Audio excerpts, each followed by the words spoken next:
your connection in Southern Oregon and Northern California. This is News 10 at 6. Good evening, I'm Trish Close. I'm Rick Tiller. Thanks for joining us. The extreme fire danger level is not budging.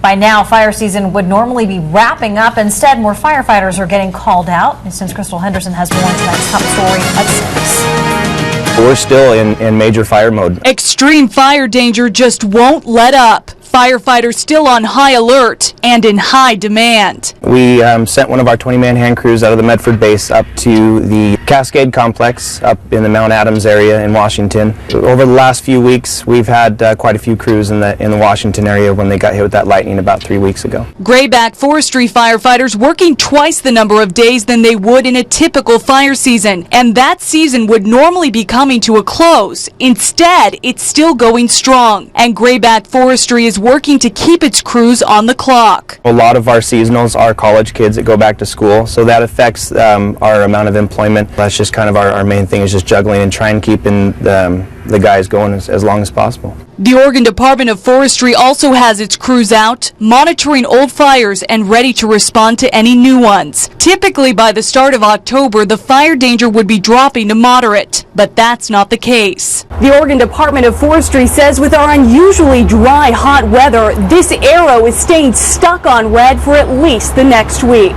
But that big dead vegetation, the stuff that really catches fire and burns for a long time, that's bone dry, and it's going to stay that way. So we're in the situation now that it's going to take a long time to reverse. And the longer the fire season, the more costly it can be. The Slate Creek fire so far the most expensive. That's our biggest fire of the year. It cost $1.5 million to put that one out, and that's a lot of money. However, this summer, fewer acres have burned overall, thanks to the fast action of firefighters and the use of helicopters.